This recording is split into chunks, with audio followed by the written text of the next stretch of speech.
దేవాది దేవునికి వందనాలు తెలియజేస్తూ మరి ప్రత్యేకంగా నాకు ఈ చక్కటి అవకాశాన్ని కల్పించిన మా వెన్నంటూ ఉండి మమ్మల్ని ఎప్పుడూ ప్రోత్సహిస్తూ మరి మా దైవజనులు సుపరిచితులు సామ్యుయల్ కరుణాకరయ్య గారికి ప్రత్యేకంగా వందనాలు, అమ్మగారికి తన కుటుంబానికి కూడా ప్రత్యేకంగా వందనాలు. మరి చక్కటి కార్యక్రమాన్ని నడిపిస్తూ సేవకుని వెనక కూర్చుండబెట్టి ముందు నడిపించారంటే కొడుకులు పెద్దోళ్ళు అయినప్పుడే తండ్రికి ఆనందం కదా.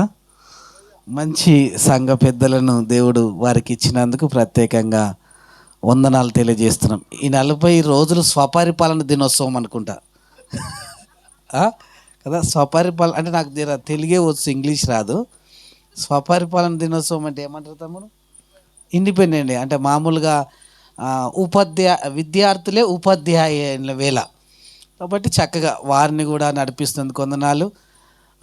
ప్రత్యేకంగా విజయ్ గారి ఇంటిలో విజయ్ గారు వాక్యం చెప్పడం ప్రత్యేకంగా వందనాలు. ఇది రెండోసారి అనుకుంటా కదా.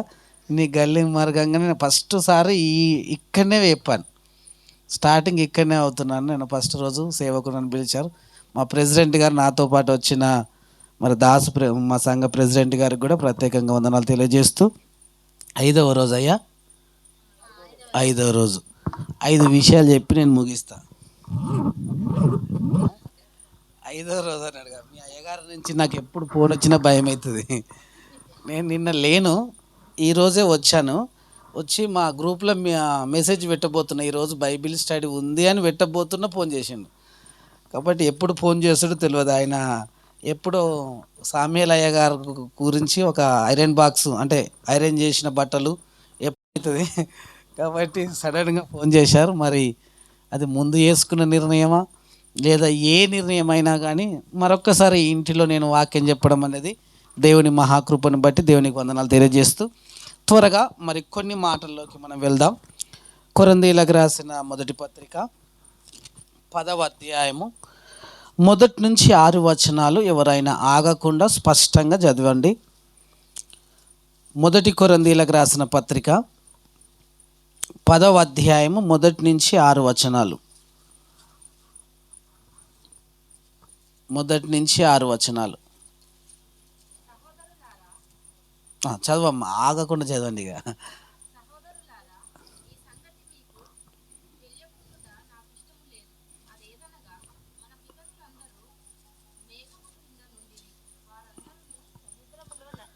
నడిచిపోయిరి, అందరును మోషేను బట్టి మేఘములోను సముద్రం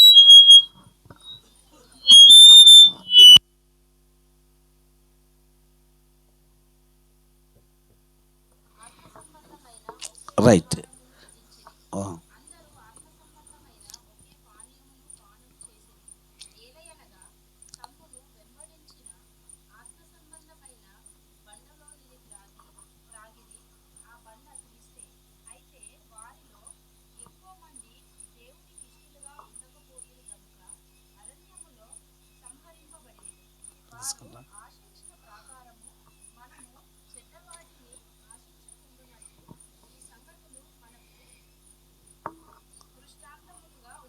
రైట్. దేవునికి స్తోత్రం. చదివిన ఈ వచనాలను బట్టి మీకు ఏం అర్థమైందో అర్థం కాలేదో నాకు తెలియదు, కానీ నేను మన తెలంగాణ భాషలో ఈ మాటలు చెప్పడానికి సిద్ధపడతాను.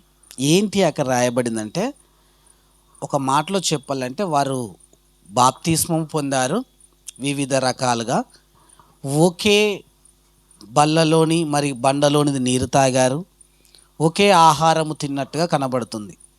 ఇంకొక మాటలో చెప్పాలంటే, మన భాషలో మనకు అర్థమయ్యే భాషలో చెప్పాలంటే, వారు లోకం నుంచి వేరయ్యారు, వేరైన వాళ్ళు బాప్తిస్మము పొందారు, బాప్తిస్మము పొంది బల్లలో కూడా పాల్గొంటున్నారు. అయినను వారిలో దేవునికి ఇష్టలుగా లేకపోయిరి అన్న మాట కనబడుతుంది. చదివిన దాంట్లో అదే ఉందా? మనం చెప్పాలంటే వాళ్ళు మేఘములోను సముద్రంలోనూ బాప్తిస్మం పొందిరి, ఒకే బండలోని పానము చేసిరి, అయినను వారు దేవునికి ఇష్టలుగా ఉండకపోయిరి. ప్రభులోనికి వచ్చారు, బాప్తిస్మము తీసుకున్నారు, బల్లలో పాల్గొంటున్నారు, కానీ దేవునికి ఇష్టలుగా లేకపోయిరి అనే మాట రాయబడుతుంది. కారణం ఏంటి? ఇంత చక్కగా లోకానికి వేరై దేవునిలోకి వచ్చి దేవునిలో నిలబడి ఇక బాప్తిస్మాన్ని పొంది బల్లలో పాల్గొంటూ మరి ఈ విధంగా ఉన్నాక కూడా ఎందుకు వారు దేవునికి ఇష్టలుగా ఉండలేకపోయిరి అని అంటే అక్కడ ఒక కారణాన్ని చెబుతున్నాడు. ఏంటిది ఆ కారణం అంటే, వారు ఏదో ఆశించారంట. వారు ఆశించిన దాన్ని బట్టి వారు గమ్యాన్ని లేదా ఆ పరలోకానికి వారు వెళ్ళలేరంట. ఐగుప్తు నుంచి అయితే వచ్చారు, బయటికి వచ్చి ఎక్కడికి వెళ్ళారు? ఐగుప్తులో ఉన్నప్పుడు 430 సంవత్సరాలు దేవునికి మొరపెట్టారు. దేవా, మమ్మల్ని బంధకాల నుంచి, పాపం నుంచి, సంఖ్యల నుంచి విడిపించండి మొరపెట్టాడు. మొరపెట్టి దేవుడు ఏర్పరచుకున్న ఒక దైవజనుని పంపించి ఆ మొర విన్న ఆ దేవుడు ఆ సేవకుని ద్వారా వారు బయటకు నడిపించారు. ఎందుకు వారు మొరపెట్టారనంటే, మా పితరులకు మీరు చేసిన వాగ్దాన భూమికి వెళ్ళాలి. కానీ వాగ్దాన భూమికి వెళ్ళక అరణ్యంలోనే అనేకులు హతమైపోయారంట. అదే మాట అంటారు కదా, అనేకులు దేవునికి ఇష్టలుగా లేకపోయిరి కాబట్టి అరణ్యంలో ఏమైపోయిందంట? సంహరింపబడిరి. కాబట్టి కారణం ఏంటిది అని ఆలోచన చేస్తే అక్కడ ఒక చక్కటి మాట రాయబడింది. వారు ఏదో ఆశించి ఆ ఆశించిన దాన్ని బట్టి వారు ఏం చేశారంట? మరి ఆ గమ్యాన్ని చేరలేకపోతున్నట్టుగా కనబడుతుంది. ఇలా పరిస్థితి ఎలా ఉందంటే, మన భాషలో చెప్పాలంటే సముద్రమంతా ఇది ఇంటి పక్కకున్న కాలువలో పడి చచ్చినట్టున్నది కదా. ఏమిదిరట? సముద్రం మీద చాలా కష్టం, అసలు అక్కడనే చనిపోవాలి. సముద్రం అంతా ఈది వచ్చారు, ఇంటి పక్కల ఉన్న కాలువలో పడి చచ్చిపోయారంట. వీళ్ళ పరిస్థితి కూడా అదే. ఐగుప్తు సంఖ్యల నుంచి 10 అద్భుతాలు. అసలు ఒక మాటలో చెప్పాలంటే ఐగుప్తులో చేసిన ఆశ్చర్య కార్యాలు విన్న రాహాబు గుండె ఏమైంది? కరిగిపోయింది అంటారు. విన్న వాళ్ళ గుండెలు కరిగిపోయినాయి అంటే చూసేటోళ్ళు మరిచేటియా కాదు. ప్రియమైన వాళ్ళ బైబిల్లో ఒక చక్కటి లోకంలో ఒక 7 వింతలలో ఒక వింత ఉంటుంది. చైనా గోడ అంట కదా. చైనా గోడ అంతేనా? ఇంగ్లీష్లో ఏమంటారు దాన్ని? China wall. ఓకే. దేంతో? ఒక సిమెంట్ తోటి గోడ కట్టినందుకే ప్రపంచంలో వింత. కానీ ఇక్కడ బైబిల్లో రాయబడింది నీళ్ళతోటి ఒక గోడ కట్టిండు కదా. ఎర్ర సముద్రాన్ని పాయలు చేయడం అంటే ఏంటిది? 2 గోడలుగా నిలిగిపోయినాయి. ప్రపంచంలో ఎవరైనా నీళ్ళతో గోడ కట్టింది ఉందా? లేదు. అందుకే మన దేవునికున్న పేరు ఆశ్చర్యకరుడు. ఆయన చేసే కార్యాలు కూడా చాలా ఆశ్చర్యంగా ఉంటాయి. అలాంటి ఆశ్చర్య కార్యాలు చూసిన వాళ్ళు దేవునిలో ఎంత భయభక్తులు కలిగి ఉండాలి, ఆ దేవునికి ఎంత ఇష్టలుగా ఉండాలి, దేవునికి ఎంత దగ్గరగా ఉండాలి. అలా ఉండకపోగా వాళ్ళు ఏం చేశారంటే దేవునికి ఇష్టలుగా లేనందున మరి అరణ్యంలో సంహరింపబడిరి. కాబట్టి ఇదంతా మనకెందుకు చెప్తున్నావు అని ఒకవేళ మీరు మనల్ని అడగొచ్చు. అందుకే లాస్ట్ వచనం అదే ఉంది. చదవమ్మ, 6వ వచనం ఏంటిదమ్మా?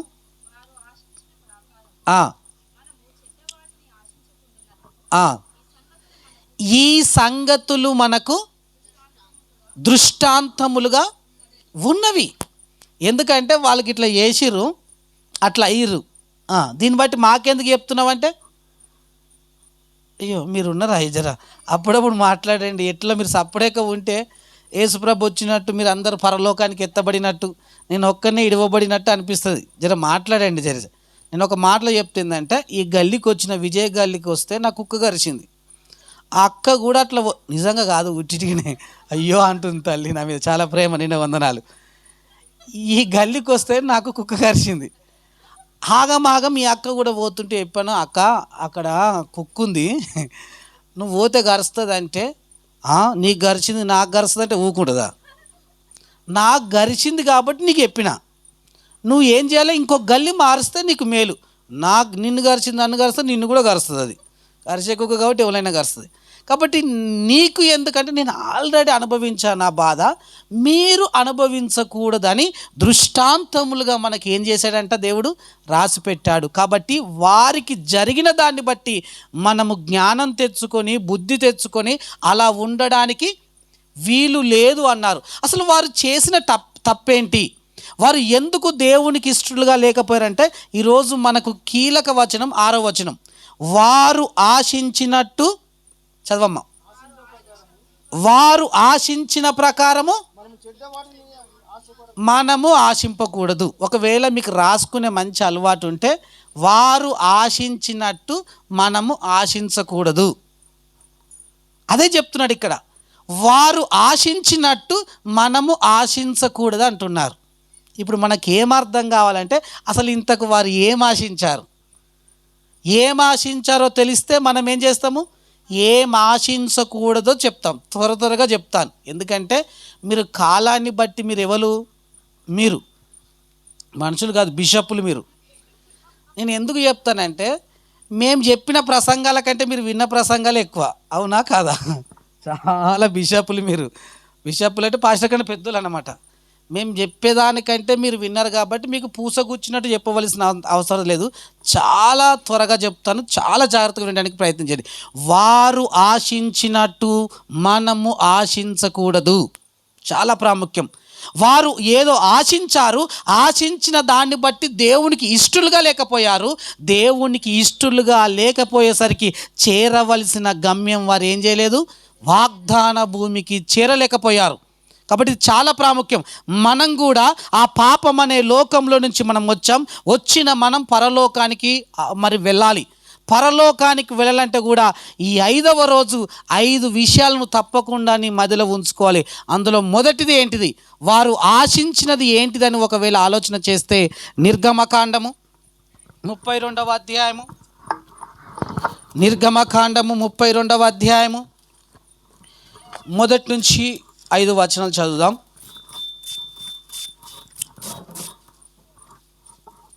నిర్గమకాండము 32వ అధ్యాయము చదవండి, ఎవరైనా సాయం చేయండి త్వరగా.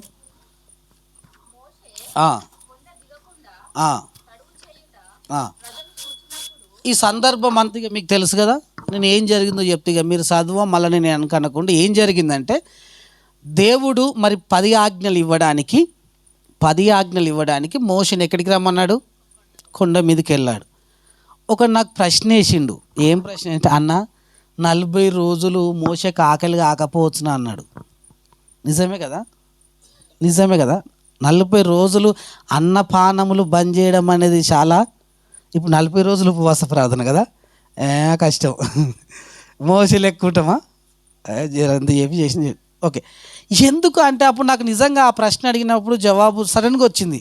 నిజానికి ఏంటంటే ఎలా ఉన్నాడన్న 40 రోజులు అంటే, బైబిల్లో ఒక చక్కటి మాట రాయబడింది, మనుషుడు కేవలం రొట్టె వల్ల మాత్రమే కాదు, దేవుని నోట నుండి వచ్చు ప్రతి మాట వలన బ్రతుకును. నేను చెప్తాను, ఒక సేవకుడు అన్నాడు, అన్నం తిన్నవాడు చస్తాడు, వాక్యం విన్నవాడు బ్రతుకుతాడు. అవునా కాదా? ఖచ్చితంగా. కాబట్టి ఆయన మాటలే అతనికి ఆహారం అయిపోయినాయి. మాటలే అతనికి ఆహారంగా మారి 40 రోజులు మరి ఒక ఉపవాసంగా ఉండి దేవుడి నుంచి ఒక అద్భుతమైన 10 ఆజ్ఞలు కాదు, చాలా విషయాలు చెప్పాయి. ముఖ్యంగా ఉన్నాయి 10 ఆజ్ఞలు, కానీ ఎన్నో నియమ నిబంధనలు చెప్పాడు. ఆ నియమ నిబంధనలు చెప్పడానికి వెళ్ళినప్పుడు ఏం జరిగిందంటే, ఈ ప్రజలందరినీ అహరోనుకు అప్పగించాడు. మోషే అటే పోయిండు, ఇంకా రాకపోయేసరికి ఏం చేశారంటే, అసలు మమ్మల్ని ఐగుప్తు నుంచి నడిపించిన దేవుడు మాకు కావాలి అని ఆలోచన చేశాడు. మాకు దేవుని చేస్తావా లేకపోతే సస్తావా అని అందరూ అహరోను మీదకి తిరుగుబాటు చేశాడు. ఏమి చెయ్యాలనో ఆలోచన చెయ్యక అక్కడ ఏం చేశారంటే, వాళ్ళ దగ్గర బంగారం అంతా తీసుకున్నాడు, కరగబెట్టి ఒక దూడం చేశారు. ఎవరు చేశారంట? దూరం చేశాడు. 5వ వచనం చదవమ్మ ఒకసారి, నిర్గమకాండం 32వ అధ్యాయము. అహరోను అది చూసి దాని ఎదుట నీ బలిపీఠము కట్టించెను, మరియు అహరోను రేపు యెహోవాకు పండుగ జరుపును చాటింపగా, మరునాడు వారు ఉదయమున లేచి దహన బలులను సమాధాన బలులను అర్పించిరి. అప్పుడు జనులు తినుటకును తాగుటకును కూర్చుండి ఆడుటకు లేచిరి. ఏముందంట? తినాలే, తాగాలి, ఆడాలి. ఇది చర్చిలు ఉంటే మస్తు అయిపోవు, చర్చి వచ్చే నిండు. చర్చిలో లేనిదే గిది, అంతటా ఉన్నదే గది. ఎందుకు తొందరగా వేరే డెవలప్ అవుతాయి అంటే మన దగ్గర ఏం లేవు, మూడు లేవు, తినుటలేదు. తినుట అంటే ఉన్నాయి కొన్ని తినేటి, కానీ మీరు అనుకునే తినుట లేవు, మీరు ఆశించినవి తాగుట లేవు, మీరు ఆడదామన్న ఆటలు లేవు. కాబట్టి ఎప్పుడు చూసినా చర్చికి పోయి ఎన్ని రోజులురా మనం పత్యం ఉండేది అంటారు చాలామంది. ఇక్కడ కూడా ఒక ఆల్రెడీ వాళ్ళు ఏం చేశారంటే, ఒక మాటలో చెప్పాలంటే ఒక దేవుణ్ణి తయారు చేసుకున్నారు వాళ్ళు, ఒక దూడను తయారు చేసుకున్నారు చేసి. ఇప్పుడు నేను ఒక మాట అంటాను, అది ఏమన్నా మాట్లాడుతుందా? ఏం మాట్లాడదు. పాపం చేసుకున్నది. దేవుడు మనకు ఒక మంచి రూపాన్ని ఇచ్చాడు. ఎంత మంచి రూపాన్ని ఇచ్చాడంటే, చాలా ఈ ప్రపంచంలో ఎవ్వరికి లేని రూపాన్ని మనకిస్తే, ఆనాటి ఇజ్రాయేలు దేవునికి మాత్రము జంతు రూపం ఇచ్చారు. నేను ఒక మాట అంటాను, ఇంటి దగ్గర ఒక కుక్కను పెంచుకున్నాను. ఆ కుక్కకు మా నాన్న పేరు పెట్టిన అనుకో, మా నాన్న విలువ పెరుగుతుందా తగ్గుతుందా? తగ్గుతుంది. మా నాన్న విలువ తగ్గుతుంది. ఎందుకంటే కుక్కకు నా పేరు పెడతావు అంటాడు. కాబట్టి మహోన్నతుడైన దేవుణ్ణి వాళ్ళు ఒక దూడలో చూసుకుంటున్నారు ఆ రోజు ఇజ్రాయేల్ ప్రజలు. ఇక్కడ ముఖ్యమైన ఉద్దేశం ఏంటిదంటే, వారు ఆశించిన ముఖ్యమైన కారణం ఏంటిదంటే, మాతో మాట్లాడే దేవుడు వద్దు, మా మాట వినే దేవుడు కావాలి అని ఆశించారు. వాళ్ళు మొట్టమొదటిగా ఆశించింది ఏంటంటే, మాతో మాట్లాడే దేవుడు వద్దు, లేదా మమ్మల్ని శాసించే దేవుడు వద్దు, మాకు ఎవరు కావాలి? మేమే శాసించే దేవుడు కావాలి. పాపం మా దూడేమన్నా చేస్తుందా? ఏమన్నా ఎక్కడికి పోవాలన్నా చెప్తుందా? ఏడాగలనో చెప్తుందా? ఏమి తినొద్దో చెప్తుందా? ఏమి తాగొద్దో ఏమన్నా చెప్తుందా? ఏం చెప్పది. ఆ రోజు ఇజ్రాయేలు ప్రజలు చేసిన ప్రాముఖ్యమైన మొదటి తప్పిందంటే, మాకు మాట్లాడే దేవుడు వద్దు, మేము మాట్లాడితే మా మాట వినే దేవుడు కావాలి. లేవమంటే ఎత్తుకపోతే రావాలి, ఇక్కడ పెడితే ఈయనే ఉండాలి అనే ఆలోచన కలిగి ఉన్నారు వాళ్ళు. ఏమి ఆశించారో చూడండి, ఎంత ప్రమాదంలోనికి వారు వెళ్తున్నారో మనం ఆలోచన చేయండి. నిజంగా బైబిల్లో ఒక చక్కటి మాట ఉంటుంది, సామెతల గ్రంథంలో ఒక మంచి మాట ఉంటుంది చూడండి. సామెతల గ్రంథము 29వ అధ్యాయము 18వ వచనం. 29వ అధ్యాయం 18వ వచనం.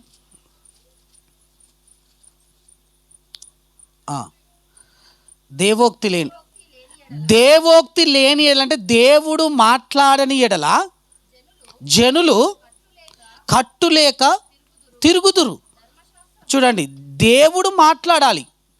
ఎందుకు దేవుడు మాట్లాడాలంటే, మనిషి యొక్క జీవితాన్ని గ్రహించిన వాడు, మనిషి ఏం చెయ్యాలో ఏం చెయ్యకూడదో ఎరిగినవాడు, తప్పు ఒప్పులు తెలిసినవాడు, సరైన మార్గంలో నడిపించేవాడు. దేవోక్తి లేని ఎడల, దేవుని మాట లేకపోతే జనులు కట్టులేక తిరుగుదురు అనే మాట రాయబడుతుంది. నిజంగా మనము పవిత్రంగా బ్రతకాలంటే దేవుని మాట కావాలి. మనం పరిశుద్ధంగా జీవించాలంటే దేవుని మాట కావాలి. మనం పరలోకం వెళ్ళాలంటే కూడా దేవుడు మనతో ఖచ్చితంగా మాట్లాడాలా వద్దా? మాట్లాడాలి. కానీ ఆ రోజు ఇజ్రాయెల్ చేసిన చాలా పెద్ద తప్పు ఏంటంటే, మాకు ఇటువో అటువో, ఇది తినొద్దు అది తినొద్దు, లేవు కూర్చో, ఇది పాటించు అది పాటించొద్దు, ఊకే మమ్మల్ని విసిగించే దేవుడు వద్దు. అయినా తల్లిదండ్రులు ఇదొద్దు అదొద్దు అనేది పిల్లల్ని బాధ పెట్టడానిక? కొత్తగా సైకిల్ కొనిచ్చిండు డాడీ. ఏమంటారంటారే, నాకు కొత్తగా సైకిల్ కొనిచ్చాను, నేను షాపు పోయి వస్తాను, వచ్చినాక నేర్పిస్తా అన్నాడు. అప్పటిదాకా నీకు తొక్కొద్దు అన్నాడా? తొక్కొద్దు అనడం అనేది నువ్వు ఎక్కడం ఇష్టం లేకనా? కాదు, నువ్వు ఎక్కి తొక్కడానికే ఇచ్చాను, కానీ నేను వచ్చినాక నేర్పిస్తాను అన్నాడు. ఏదన్నా పిల్లలు తల్లిదండ్రులు అంటారు, మా డాడీ ఇది వద్దంటాడు అది వద్దంటాడు, ఇది చేద్దంటాడు అది చేద్దంటాడు అంటాడు. వాళ్ళు వద్దనడం అనేది చాలా చాలా క్షేమం. అది పిల్లల స్థాయిలో, పిల్లల మనసులకు అది అర్థం కాదు. అది తల్లిదండ్రులు అనుభవాల నుంచి వచ్చిన మాటలు అవి. కానీ పిల్లలకు అది అర్థం కాక, మా తల్లి సాడిస్తుంది, మా తండ్రి సాడిస్తుంది అని తిట్టుకుంటారు మనసులో. కానీ నిజంగా తల్లిదండ్రులు వద్దంటారంటే దాని వెనుక మీ క్షేమం మీద ఉంటుంది.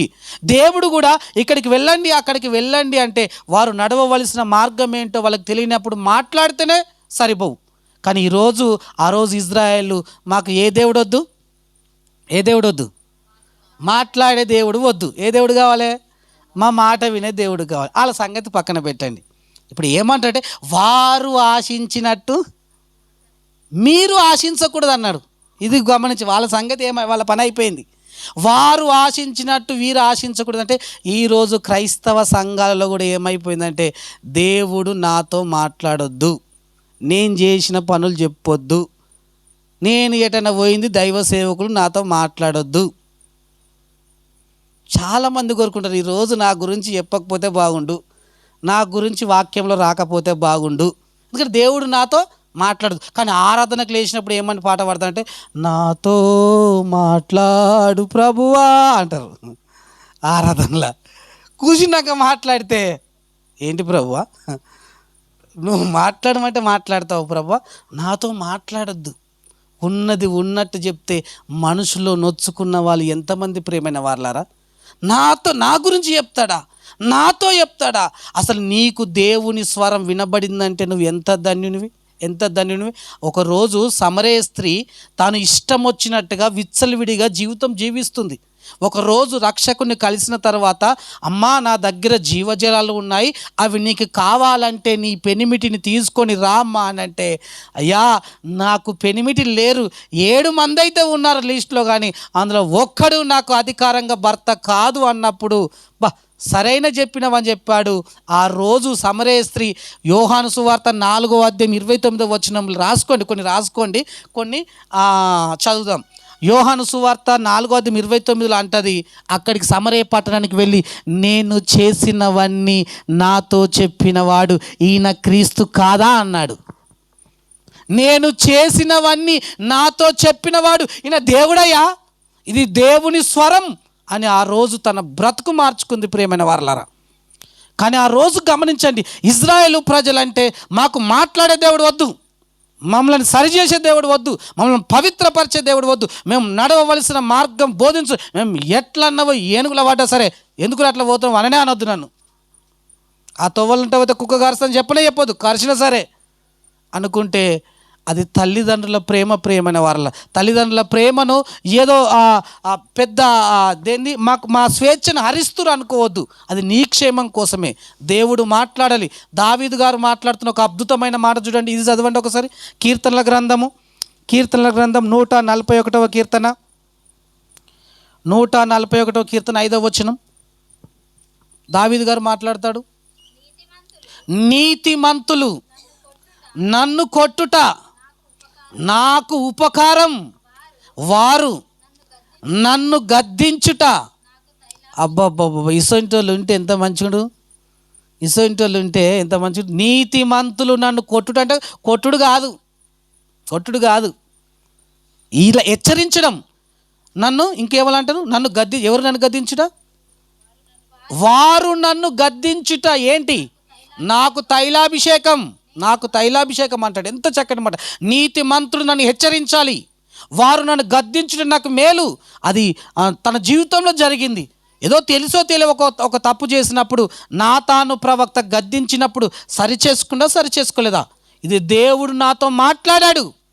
ఒకవేళ మాట్లాడకపోతే దావీదు అదే రైట్ అనుకునేవాడు, అదే జీవితంలో కొనసాగించేవాడు, చివరికి నరకానికి వెళ్ళేవాడు. నిజంగా దేవుడు నీతో మాట్లాడుతున్నంటే నువ్వు ధన్యునివి, నిన్ను ప్రేమిస్తున్నాడు, నువ్వు నరకానికి వెళ్ళడం ఆయనకి ఇష్టం లేదు, నువ్వు గొప్ప స్థితిలో ఉండాలి అని ఆయన ఆశిస్తున్నాడు.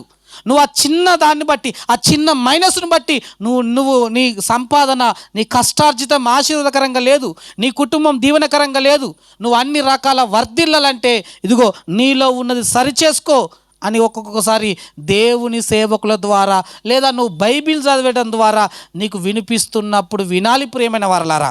కానీ ఆ రోజు ఇజ్రాయేలు చేసిన తప్పేంటంటే వాకు మాట్లాడే దేవుడు వద్దు, మనం ఆ స్థితిలో ఉండకపోవునుగాక. ఆమేన్. రోజు ఆరాధనకు పోయేటప్పుడు ఏమన్నా నాతో మాట్లాడు ప్రభు అనాలే. మాట్లాడితే నిజంగా నాతో మాట్లాడినందుకు వందనాల. మాట్లాడిన మాటను స్వీకరించిన సమరయ స్త్రీ చరిత్రలో నిలిచిపోయింది. దావీదు గారు నిలిచిపోయారు. ఒక సౌలు తెలుసు కదా, పౌలుగా మారాడు. ఎంతోమంది మాట్లాడితే వారు బ్రతుకులు మారాయి. కాబట్టి మనం అలా ఉండడానికి వీలు లేదు. వారు మాట్లాడే దేవుడు వద్దు, మాట్లాడని దేవుడు కావాలన్నారు. మనం ఏం చేయాలంటే వారు ఆశించినట్టు మనము అలా ఉండకూడదు. ఇది మొదటి విషయం. ఇక రెండో విషయానికి వస్తే మనం చూసినట్టయితే త్వరగా చూద్దాం. నిర్గమకాండము 14వ అధ్యాయం 2వ వచనం. నిర్గమకాండము 14వ అధ్యాయం 2వ వచనం. త్వరగా 14:2 చదవండి ఎవరన్నా. లేదమ్మా 14:2 లేదా 12 చదువుతారా? 14:12 చదవండి. సారీ, 2 బాగా ఆశ్చర్యకరంగా చూస్తున్నప్పుడు 12 అన్న చదవరి. మా జోలికి రావద్దు అంటే అమ్మ నువ్వు అంటున్నావా నన్ను సపరేట్గా పోమ్మంటు, నువ్వేమో మా జోలికి రావద్దు అంటే నాకు భయం అవుతుంది. నీకు జోలికి ఏం వస్తలే, నేను ఏదో పాస్టర్ పిలిచి వచ్చిన. అయ్యా ఆమె నాకు వారానికి ఇచ్చినట్టుగానే ఉన్న చదువుడు, దేవునికి స్తోత్రం. మా జోలికి అమ్మ ఇజ్రాయేలా అంటున్నారు మోషన్. అక్క నన్ను అంటలే, అక్క మంచిది. మా జోలికి రావద్దు, ఐగుప్తీలకు దాసుల మగుదుమని ఐగుప్తులో మేము నీతో చెప్పిన మాట ఇదే కదా. మేము మీ అరణ్యమందు చచ్చుట కంటే ఐగుప్తులకు దాసులాగుటనే మేలని వారితో చెప్పాను. వారు ఏం ఆశిస్తున్నారంట? 430 సంవత్సరాలు ఏం మొరపెట్టిరు చెప్పండి? ఏం మొరపెట్టిరు అమ్మ? ఈ ఐగుప్తు నుంచి విడుదల అంటేనే కదా దేవుడు విడుదల ఇచ్చింది. విడుదల ఇచ్చిన తర్వాత విడిచి వచ్చిన ఆ మరలా పాపపు ఐగుప్తు మీద మరలా మనసు లాగుతుందంట వాళ్ళకు. ఏదైతే విడిచిపెట్టి వచ్చారో మేము మాటికి వాళ్ళు ఏమంటారు, మరలా అక్కడికి వెళ్తాం. మరలెందుకు గుర్తుకొస్తుంది ప్రియమైన వారల? ఐగుప్తు వద్దనే కదా వచ్చింది. 1 పేతురు 4వ అధ్యాయము 3వ వచనం ఒకసారి చదవండి త్వరగా. మనం అందరం ఎలా వచ్చామో చూద్దాం. 1 పేతురు 4వ అధ్యాయం 3వ వచనం. మనము పోకిరి చేష్టలు, దురాశలు, మద్యపానము, అల్లరితో కూడిన ఆటపాటలు, తాగుబోతుల విందులు, చేయదగని విగ్రహ పూజలు మొదలైన వాటి యందు నడుచుకొనుచు అన్యజనుల ఇష్టము నెరవేర్చకుండునట్లు గతించిన కాలము చాలు అనుకొని బాప్తిసం తీసుకున్నారా? ఇంకా స్టార్ట్ చేద్దామని బాప్తిసం తీసుకున్నామా? అమ్మ బాప్తిసం తీసుకున్న చాలామంది ఉన్నారు ఇక్కడ. ఇక చాలు అనుకునే కదా మనం వచ్చింది. ఇక ఇప్పటి వరకు నా జీవితంలో దేవునికి ఇష్టానికి బదులుగా అన్యుల ఇష్టం నెరవేర్చాను కాబట్టి గతించిన కాలము చాలు అనుకొని మనం బాప్తిసం తీసుకున్నాం. బాప్తిసం తీసుకున్న తర్వాత మరలెందుకో దాని మీద మనసు లాగుతుందంట. ఎవరికి? ఐగుప్తీలకు. ఇజ్రాయేల్కి ఎటంటే అంటున్నారు. ఇజ్రాయేళ్లకు విడిచిపెట్టొచ్చిన ఐగుప్తు నుంచి వాళ్ళు మేము ఐగుప్తుకు పోతున్నాం. నేను ఒక మాట చెప్పాలంటే, మనుషులైతే వచ్చిరు కానీ వారి మనసు రాలే. మనం కూడా మందిరానికి అట్లనే వచ్చి నా పూర్ణ మనసుతో అంటాం. ఎన్నో ఉంటుంది మనసు, అది వీడికి వచ్చి పూర్ణ మనసు అంటాం. అంతుటిదే. ఆమోసు గ్రంథంలో అంటాడు, మీ పాటలు ధ్వని నా నుంచి తొలగించురా అంటాడు. ఇంకా సామెతల గ్రంథంలో అంటాడు, దుఃఖ చిత్తునికి పాటలు వినిపించుట ఎలాంటిదంటే చలికాలంలో పైబట్ట లాగితే ఎంత కోపం వస్తుందో, దెబ్బ తాకినప్పుడు కారం పొడి వస్తే ఎంత మండుతుందో అంత కోపం వస్తుంది నాకు అంటాడు. ఇది నేను కాదు, సామెతల గ్రంథంలో ఉంటుంది. నన్ను అనుకునేది, అందుకే అక్క నా జోలికి రావద్దు అంటుంది. దేవునికి స్తోత్రం. కాబట్టి అక్కడ జరగవలసిన విషయం మనం గమనించినట్టు ఆలోచన చేస్తే అక్కడ ఏం జరిగిందంటమ్మా, వారు మాటికి ఐగుప్తు మీద మరలా వాళ్ళు మనసులు వచ్చారు, కానీ వారి మనసు మొత్తం ఐగుప్తునే ఉంది. ఇంకెంతకాలం? ఒకరోజు కాదనుకునే కదా ప్రియమైన వాళ్ళరా మనమందరం వచ్చేసింది. నాకు చాలు, గతించిన కాలం చాలు అంటేనే బాప్తిసం ఇచ్చారా? ఇదే స్టార్ట్ అంటే ఇచ్చిండా పాస్టర్ బాప్తిసం? అమ్మా చాలు అంటేనే ఇచ్చిండు. ఒకవేళ ఇట్లుంటావేమని చెప్పేసి రికార్డు కూడా చేసాడు ఓసారి. అమ్మ ఇట్లా చేసిండు, నువ్వు అన్ని ఒప్పుకున్న తర్వాత అమ్మ చాలమ్మా చాలు పాస్టర్ అంటేనే చాలంటేనే ఇచ్చిండు. నేను కంటిన్యూ అంటే బలిమిటికి ఎవరైనా ముంచలేదు. నువ్వు చాలంటేనే ఇచ్చిన తర్వాత ఐగుప్తులు కూడా మొరపెడితేనే బయటికి రమ్మన్నాడు. వచ్చిన తర్వాత వారికి మళ్ళీ ఏం గుర్తుకొస్తుంది? మరలా. ఈ మరలా అన్న పదం చాలా బాధ అనిపిస్తుంది నాకు. గలతీలకు రాసిన తీయకండి మీరు కాలాన్ని బట్టి చూస్తే బిషప్పులు, కానీ గలతీలకు రాసిన పత్రికలో ఏమంటుందంటే, క్రీస్తు స్వరూపము మీ అందు ఏర్పడు వరకు మీ విషయంలో నాకు మరలా ప్రసవ వేదన కలుగుతున్నది. మరలా అంటే అర్థం ఏంటిది? అప్పటికొకసారి కలిగింది. నువ్వు లోకంలో ఉన్నప్పుడు నీ బ్రతుకు మార్చుకో బాప్తీసం తీసుకో అనడానికి ఒక ప్రసవ వేదన, కనడానికి ఒక ప్రసవ వేదన, కన్నంక సరిగ్గా పెరగకపోతే కూడా ప్రసవ వేదన కదా. ఎందుకురా నా కడుపులో పుట్టినావంట తల్లి. నువ్వు అలాంటి వాడివి అంటే ఆ రోజే వడ్లిత్తేద్దరు అందు. నువ్వు ఇలాంటి వాడివి అనుకోకపోతే అసలు నేను అన్నతందుకే నేను ప్రసవ వేదన పడ్డాను. నువ్వు చక్కగా పెరగకపోతే నాకు మరలా ప్రసవ వేదన. చాలా ప్రమాదకరం. ఒకసారి ప్రసవ వేదనకు తల్లి చాలా సంతోషపడుతుంది. ఎంతసేపు ఉంటుందంటే ఆ బిడ్డకు జన్మనిచ్చేంత వరకు బాధపడుతుంది. బిడ్డను చూడంగానే ఆ బాధ అంతా మర్చిపోతుంది. కానీ బిడ్డ ఎదిగిన తర్వాత గుండెల మీద తంతే ఆ బాధ జీవితాంతంలో మర్చిపోదు. మరలా ప్రసవ వేదన కలుగుతుందంటే వీళ్ళు మరలా ఐగుప్తు అంటున్నారు. అందుకే గలతీలకు రాసిన పత్రిక 5వ అధ్యాయం 1వ వచనం ఒకసారి చదవండి త్వరగా. మనకు తెలుసు గలతీలకు రాసిన పత్రిక 5వ అధ్యాయం 1వ వచనం. ఈ స్వాతంత్రము అనుగ్రహించి క్రీస్తు మనల్ని ఏం చేసిండు? స్వతంత్రులుగా చేశాడు. ఒక నిమిషం, స్వాతంత్రం అనగానే గుర్తుకొచ్చింది. చాలామంది ఆగస్టు 15 నాడు మనకు స్వాతంత్రం వచ్చింది అంటాడు. నేను అంటాను, భారత గడ్డకు వచ్చింది కానీ భారత మనసులకు రాలే. మనసులకు స్వాతంత్రం వచ్చిందా? ఎవడైనా దేనికో దానికి బానిస అయిపోయిండు. గాంధీ గారు మన దేశానికి తీసుకొచ్చాడు, కానీ మా దేశం, ప్రపంచంలో ఉన్న ప్రతి మనిషికి స్వాతంత్రం ఇచ్చింది ఎవరు అని అంటే యేసుక్రీస్తు ప్రభువారు. మిమ్మల్ని ఆ పాపం అనే బానిసత్వం నుంచి మిమ్మల్ని విడుదల చేసి మిమ్మల్ని స్వతంత్రులుగా చేశాను. కాబట్టి మరలా ఇక మిమ్మల్ని బయటికి లాగిన తర్వాత ఏం చేయాలి? స్థిరంగా ఉండాలి. అటు ఇటు ఉరుకోవద్దు, మళ్ళా స్థిరంగా ఉండాలి. స్థిరముగా నిలిచి మరలా ధ్యాసమని. ఎంత చక్క. మరలా ఎందుకు వెళ్తున్నారు అంటున్నాడు, మరలా వెళ్ళొద్దు అంటున్నాడు. ఎవరు వెళ్ళారు? ఇజ్రాయేలే, మీరు కాదు. ఆయనతో మళ్ళా మీరు అనుకున్నారు నేను ఇజ్రాయేల్ గురించి చెప్తున్నా, మళ్ళీ మీరు అననే అనుకోకూరి, ఎందుకంటే మీరు చాలా మంచోళ్ళు. వాళ్ళు మరలా వెళ్ళారంట. మరలా ధ్యాసం అనే కాడి కిందికి వెళ్ళారంటే వారు ఆశించింది ఏంటిదంటే వదిలి వచ్చిన ఆ జీవితాన్ని, దాని మీద మరలా మనసు కలుగుతున్నది. అయితే దేవుడు చెప్తున్నాడు, వారు ఆశించినట్టు మనము ఆశించకూడదు. అంటే మొదటి విషయం ఏంటిది?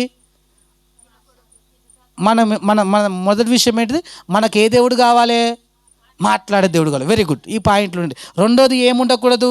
వదిలి వచ్చిన దాన్ని మరలా చూడొద్దు. చూస్తే ఇక పెద్ద, నేను చెప్తే ఇక చాలా డేంజర్ ఉంటుంది. అది చూస్తారా? దాని వలన చూడొద్దు. అది విసర్జించినామంటే ఇక దాన్ని చూడొద్దు. ఈ విసర్జించిన దాన్ని ఎవరైనా పరీక్షించి చూస్తారా? వద్దు ప్రియమైన వారా. దాన్ని చాలా సీరియస్గా అన్నాడు.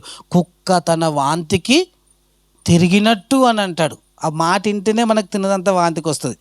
అట్లా వద్దు అంటున్నాడు. కాబట్టి ఇజ్రాయెల్ చేశారు, మీరు చెయ్యకండి అంటున్నాడు. మూడవది, త్వరగా వెళ్దాం. మూడవది 106వ కీర్తన 35వ వచనం. త్వరగా వెళ్ళిపోదాం. 106వ కీర్తన 35వ వచనం.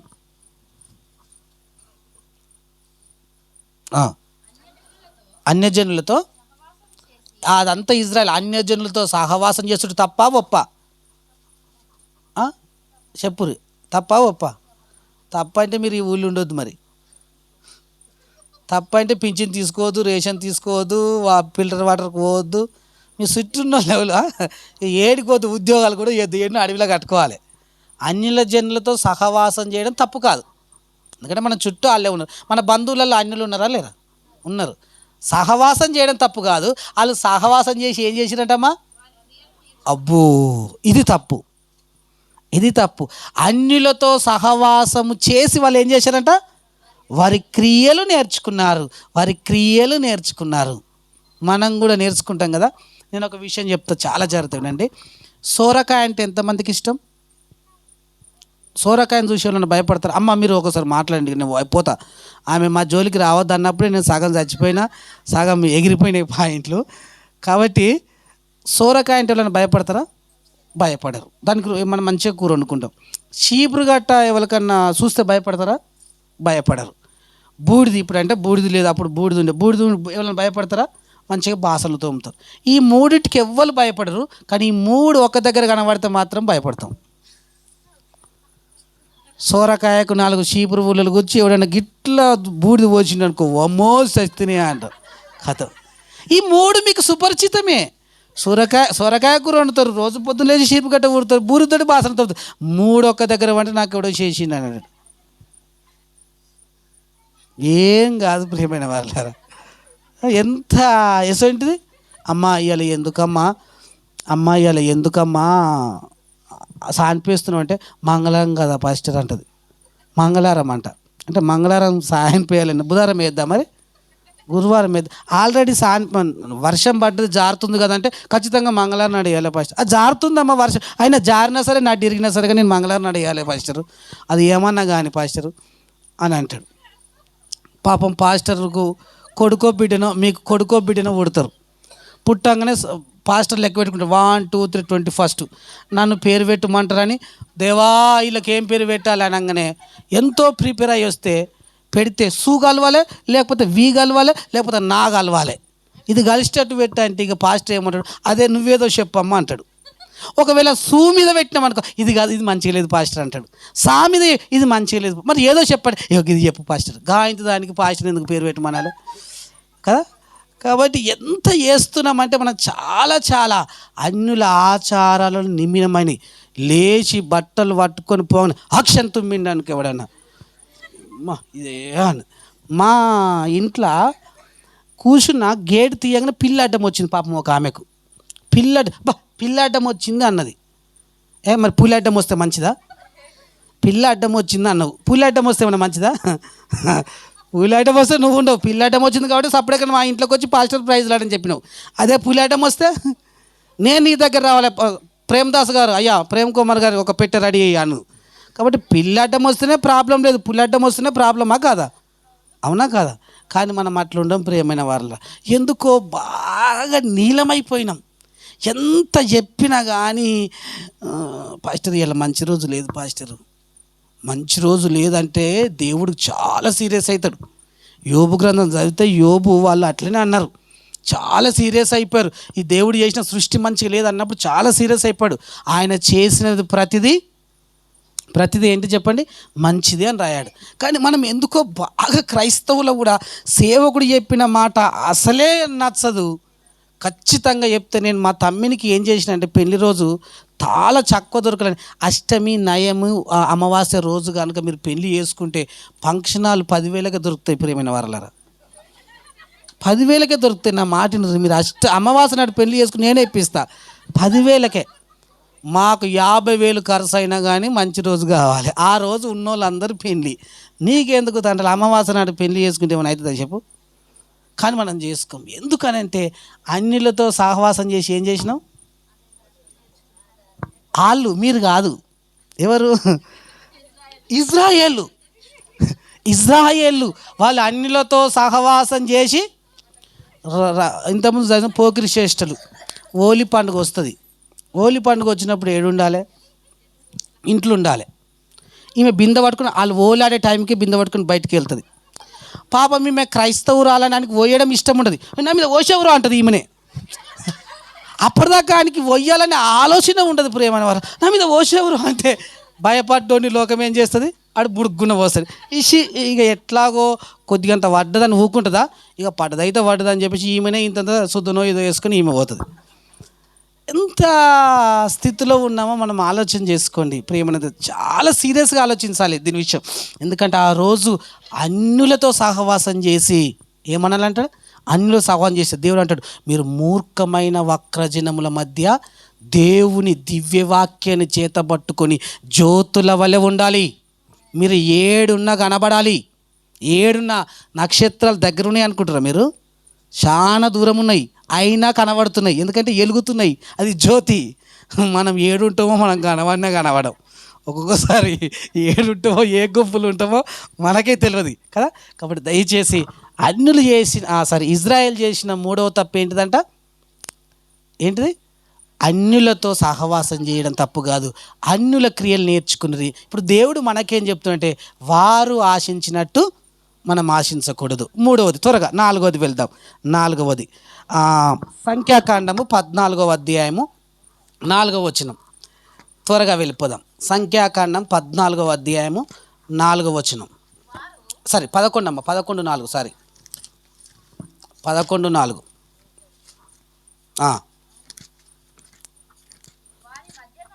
వారి మధ్యనున్న మాంసాపేక్ష గలవారై, మాంసాపేక్ష అధికముగా కనపరచగా ఇజ్రాయేలును మరలా నేను ఒకసారి చదువుతాము. వారి మధ్యనున్న మిశ్రిత జనము మాంసాపేక్ష అధికముగా కనుపరచగా ఇజ్రాయేలును మరలా ఏడ్చి మాకెవరు మాంసము పెట్టుదురు, ఐగుప్తులో మేము ఉచితముగా తినిన చేపలను, కీరకాయలను, దోసకాయలను, కూరాకులను, ఉల్లిపాయలను, తెల్లగడ్డలను జ్ఞాపకము వచ్చుచున్నవి. ఏడా ఈ ఉపవాస ప్రార్థన కదా. ఒక్కొక్కడు వస్తారు పెద్ద పెద్ద ప్రశ్న ఈ పాస్టర్ల దగ్గరికి వచ్చి, అన్న ఉపవాస ప్రార్థన ఎట్లా చేయాలి అంటాడు. అరే నువ్వు రేషన్ కార్డు ఇచ్చి నా పేరు అడుగుతావేంద్రా నేనంట. రేషన్ కార్డు ఇచ్చి నా పేరు చెప్పుకో అంటే ఏం చెప్పు, ఆల్రెడీ రేషన్ కార్డులో నీ పేరు నేనే ఉండే, నీ ప్రశ్నలోనే ఉన్నది కదరా జవాబు. ఉపవాసం అంటే తెలుసు, ప్రార్థన అని తెలుసు. ఉపవాసం అంటే ఏంటిదా, ఏం తినకుంటా అన్న, ఓకే ప్రార్థన మరి ఇంకేంది నన్ను ఎందుకు అడుగుతున్నారా శోధించడానికి, ఇంకెట్లా చేయాలి, ఎట్లా చేద్దాం అనుకుంటున్నాను అంటే షాయి తాగొచ్చు అన్న, అన్ని నన్ను మురుకులు వేసుకోవచ్చు అన్న, మధ్యలో నిమ్మరసం ఏమైనా పెట్టుకోవచ్చు అన్న, పండ్లు పెట్టుకోవచ్చు అన్న. ఇవన్నీ పెట్టుకున్న తర్వాత నేను అంటాను, అరే నువ్వు ఉపవాసం బంద్ చేయరా, ఫాస్టింగ్ వద్దు, నీకు ఈస్టింగే బెటర్ అంటాను. ఇంకొకళ్ళు అంటారు ఎన్ని గంటల దాకా వేయాలి, 3 గంటల దాకా వేయాలని అనేటువంటి కూడా నేను వద్దంట. 3 గంటల దాకా వేయాను అన్న అంటే వాని మనసు అంతా ఏడుంటుంది. 11 గంటల దాకా ఇల్లు పని అవుతుంది, 11 గంటల దాకా ఇల్లు పని, 12 గంటలకు జనంత స్నానం చేస్తుంది. అడిట్ చేసి ఇంకేమైనా ఉన్నదా పిల్లలు చూసి దాకా 3 గంటలకు సూత్రం ప్రభా గడియారం సెల్ అయితే పోయింది, సూత్రం ప్రభా అని 3 గంటల దాకా అంటే మనసు అంతా దేని మీద ఉంటుంది. దయచేసి టైం పెట్టుకోకండి, మీకు ఎంత శాతనైతే అంత ఏంటి మనస్ఫూర్తిగా. 3 గంటల దాకా మనసు పెట్టుకుని మనసు అంతా ఎప్పుడైతుంది, ఈ గడియారం నిన్నమన్న దబ్బున తిరిగింది, ఇలా తిరుగుతూనే లేదు, దీనికి ఏమైందో ఏమో, సెల్లు మారవయ్యా అంటుంది, రాగానే మారవయ్యా దబ్బున తిరుగుతలేదు అని అంటుంది. కాబట్టి ఇలాంటి మనం ఏమైందంటే మనసు అంతా వీళ్ళది ఏమున్నది, ఆ చేపలను ఒక్కసారి పక్కన పెడితే ఆడ ఏమేమి ఉన్నాయమ్మా, కీరకాయలు, దోసకాయలు, కూరాకులు, ఉల్లిపాయలు, తెల్లగడ్డలు జ్ఞాపకము వచ్చుచున్నవి, ఇప్పుడు మా ప్రాణము సొమ్మసిల్లుచున్నవి. అదంటే పట్నంలో ఏ గడ్డలైనా దొరుకుతాయి, అరణ్యంలో మాంసం దొరుకుతుందా చెప్పు. వీళ్ళ కోరికకి ఏమైనా అవధులు ఉన్నాయా? అరణ్యంలో మాకు మాంసం కావాలంటాడు వీడు. ఏపేక్షకుడు, మాంసాపేక్ష గలవారు. దయచేసి మనం భోజన ప్రియులుగా ఉండొద్దు, బోధ ప్రియులుగానే ఉండాలి.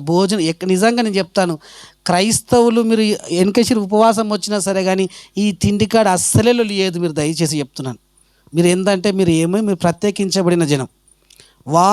కరోనా పిల్లప్పుడు పెళ్ళిళ్ళు అయినాయి, మూతికి వచ్చేటప్పుడు అయితే మూతికి ముక్కుకు మొత్తం మాస్కే. 1 2 3 స్టార్ట్. భోజన వసతి కలదనగానే మాస్క్ ఎటు పోయింది, ఇది ఎటు పోయింది, ఒకని మీద ఒకటి దగ్గిన తుమ్మిన ప్లేట్ల తుమ్మినా సరే ఇటు తీసుకుని తిన్నాం. తిండంటే అంత అపేక్ష, ఒక పూట తినకపోతే మనకేమైతే చూడండి. క్రైస్తవుల దగ్గర చాలా క్రమం ఉండాలి ప్రియమైన వారులారా. మనం చూసి వారు ఏం చేయాలంట అన్నీ నేర్చుకోవాలి. వీళ్ళు అరణ్యంలో ఉండి మాకు మాంసం కావాలంటున్నారు. అరణ్యంలో ఎక్కడన్నా మాంసం దొరుకుతుంది చెప్పండి? అప్పుడు నిజంగా అరణ్యంలో వీళ్ళని పోషించడమే కష్టం. సుమారు ఎంతమంది 6 లక్షల కాల్బలం అంటే సుమారు దగ్గర లేకుండా 25 లక్షల జనాభా, 25 లక్షల. మన అసలు జనగామ ఓటర్ లిస్ట్ ఎంత ఉంటుంది జిల్లాది, అంత కొడితే ఎంత ఉంటుంది సార్? 50,000 ఉంటుందా జనగామ నియోజకవర్గం? 1,00,000 అనుకుందాం, 1,00,000 అనుకుంటే ఇటువంటి 5 జనగాములు కాలిస్తే అంతమంది ఉన్నారు. వాళ్ళకి ఏడ గిన్నెలు పెట్టాలి, ఏడుండాలి, ఏడ కట్టెలు తేవాలంటే అరే మీకు వద్దురా, ఏదో పోయేదాకా బతుకుని మీదికెళ్ళి కుమ్మరిస్తాను. ఏ ధాన్యం అది అన్నారు, దానికి ఏం పేరు పెట్టిరు? ఆకాశ ధాన్యం. మనం ఏ ధాన్యం తింటున్నాం? భూధాన్యం. చూసినా, భూధాన్యం కాబట్టి రోజు కష్టపడతాం. వాళ్ళకు ఆకాశ ధాన్యం వచ్చింది, ఏరుకొని తినాలి. దేవా ఈ టైంలో పోషిస్తున్నామని సంతోషపడాలి. దేవుడు మన్నాను కురిపిస్తున్నాడు, మన్నా మాకు వద్దు, ఆహారమే మాకు ముద్దు అంటున్నారు. కోరకూడని కోరిక, కోరకూడని సమయంలో కోరకూడని కోరిక. ఒక మాటలో చెప్పాలంటే వారు చేస్తున్న ఆశించకూడని ఆహారం ఆశిస్తున్నారు. వాళ్ళు చేస్తున్న 4వ పొరపాటు ఏంటిదంట? ఆశించకూడని ఆహారం. అప్పుడు మన్నా దొరుకుడు కష్టమంటే మాకు మాంసం కావాలంటున్నాడు. దేవుడిచ్చేది వద్దంట, దేవుడు వద్దన్నది కావాలనుకుంటున్నాడు. అందుకే యెషయా గ్రంథంలో కూడా ఒక మంచి మాట ఉంటుంది, త్వరగా చదువుదాం. ఏంటిదన్నమాట? 55వ అధ్యాయము 2వ వచనం. యెషయా గ్రంథము 55 2వ వచనం. ఆహారము కాని దాని కొరకు, ఆహారము కాని దాని కొరకు మీరు ఎందుకు పైసలు ఇస్తున్నారు అంటారు? ఉన్నారా? ఆహారం కాని దానికోసం పైసలు ఇస్తారంట. ఆహారం కానిదంట, దానికోసం పైసలు ఇచ్చి ఏం చేస్తారంట? కొనుక్కుంటారంట. ఏమైందమ్మా అంటే, అది వెయ్యింది నాకు పన్ను గుంజుతూనే ఉంటుంది పాస్టరు అంటది. అది నవ్వులంది నాకు పన్ను గుంజుతూనే ఉంటుంది అంటది. ఒక్కొక్కసారి దబ్బును వస్తే తువక బైబిల్లో తంబాకు పొట్లం పెట్టిన దొరసాలు ఉన్నది మా ఊళ్ళే. దవ్వదవ్వ పెట్టి ఏంటంటే ఎటు పాస్టర్ దబ్బును వచ్చి ఏం దొరకపోతే దబ్బున బైబిల్ పాస్టర్ సోదరం పాస్టర్ అని ఇలా పెట్టేసింది కథ.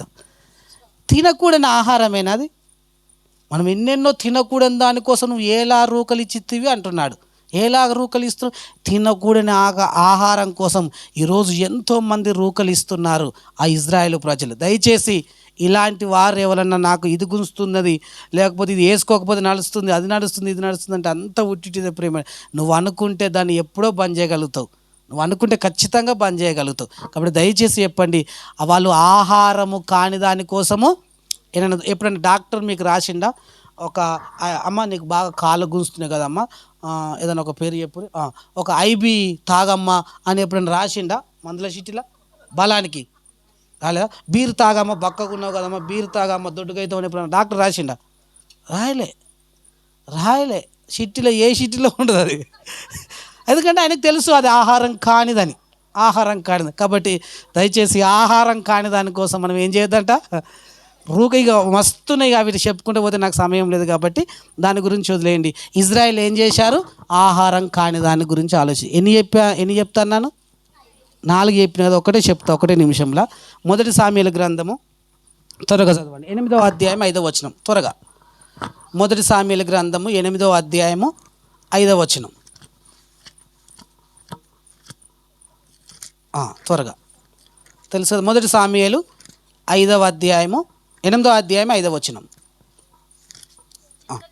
చిత్తగింపుము నీవు కారు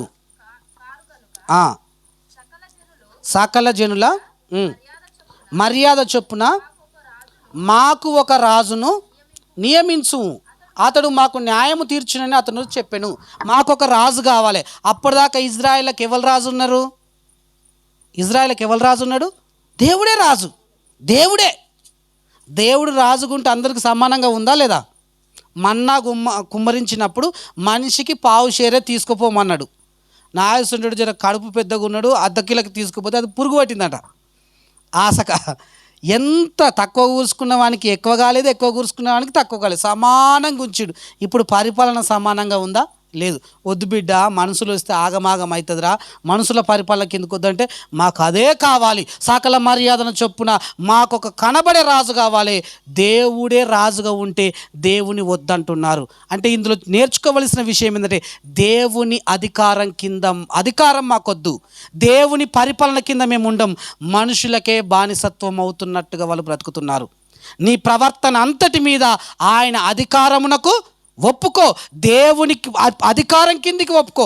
నీ ఇంటికి అధిపతి ఆయన ఉండాలి, ఆయన పరిపాలకుడై ఉండాలి, నువ్వు పాలించే ప్రజలవై ఉండాలి. అప్పుడే నీ ఇల్లు క్షేమంగా ఉంటుంది. కానీ ఆ రోజు ఇజ్రాయేలు మాకు దేవుడు వద్దు, మనుషుల పరిపాలన కిందికి వెళ్ళారు.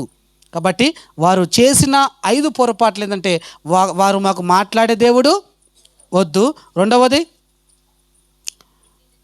అమ్మా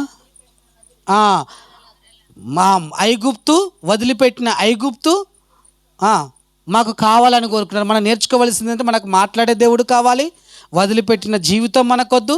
మూడవదిగా అన్యుల క్రియలు మనకొద్దు.